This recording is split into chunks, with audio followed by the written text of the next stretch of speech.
इंदौर जिला बाल कल्याण एवं संरक्षण समिति की बैठक में बाल देखरेख संस्थाओं की समीक्षा की गई और महत्वपूर्ण दिशा निर्देश दिए। कलेक्टर आशीष सिंह ने संस्थाओं की क्षमता और उनमें रहने वाले बच्चों की संख्या की जानकारी ली और अधिकारियों को आवश्यक कदम उठाने के निर्देश दिए।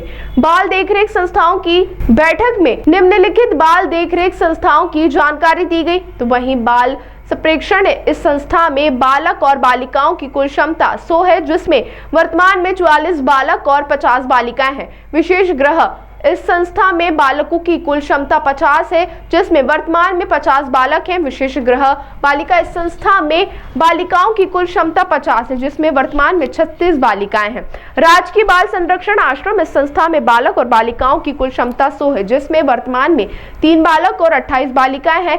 सेवा भारती मातृछाया संस्था में बालक और बालिकाओं की कुल क्षमता 20 है, जिसमें वर्तमान में 3 बालक और 6 बालिकाएं। संजीवनी सेवा संगम इस संस्था में बालक और बालिकाओं की कुल क्षमता 20 है, जिसमें वर्तमान में बालक और 5 बालिकाएं हैं। वहीं जीवन ज्योति केंद्र राउ इस संस्था में बालक और बालिकाओं की कुल क्षमता 50 है, जिसमें वर्तमान में 9 बालक और 50 बालिकाएं हैं। ऐसे और कई संस्थाओं की बैठक के महत्वपूर्ण बिंदुओं में बैठक में कलेक्टर आशीष सिंह ने संस्थाओं की क्षमता और उनमें रहने वाले बच्चों की संख्या की जानकारी ली। उन्होंने संस्थाओं के संचालन और बच्चों की देखभाल के बारे में भी चर्चा की। कलेक्टर ने अधिकारियों को निर्देश दिए कि वे संस्थाओं का नियमित निरीक्षण करें और बच्चों की सुरक्षा और शिक्षा के लिए आवश्यक कदम उठाएं। स्पॉन्सरशिप योजना कलेक्टर आशीष सिंह ने बताया कि स्पॉन्सरशिप योजना के तहत बच्चों को आर्थिक सहायता प्रदान की जाती है। उन्होंने निर्देश दिए कि स्पॉन्सरशिप योजना के तहत आने वाले आवेदनों को प्राथमिकता के आधार पर निपटाया जाए और बच्चों को समय पर सहायता प्रदान की जाए। इंदौर जिला बाल कल्याण एवं संरक्षण समिति की बैठक में बाल देखरेख संस्थाओं की समीक्षा की गई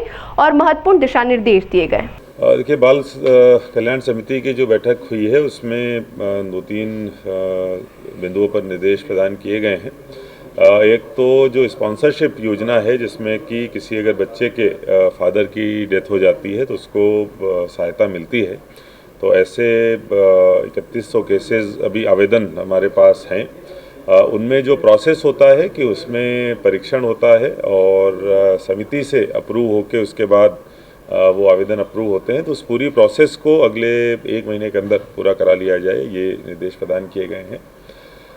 एक जो युगपुरुष धाम के बंद होने के बाद जो समस्या आ रही है वो ये है कि जो 6 साल से कम आयु के दिव्यांग बच्चे हैं उनको कहीं भी रखने के लिए अब हमारे पास में इंदौर में जगह नहीं है। तो वो एक बाल कल्याण समिति में मामला रेज किया गया जो काफ़ी गंभीर है।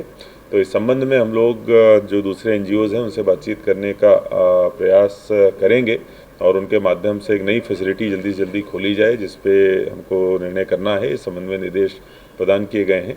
इसी प्रकार से जो नशा मुक्ति केंद्र है, ख़ास तौर पर 18 साल से कम के लोगों के लिए वो फैसिलिटी की डिमांड लगातार बढ़ती जा रही है और उसकी भी आवश्यकता है और उसको भी किसी एनजीओ के माध्यम से संचालित किया जाए गवर्नमेंट सहायता से। इस संबंध में सभी एनजीओ से बातचीत करने के लिए डीपीओ महिला बाल विकास को निर्देशित किया गया है।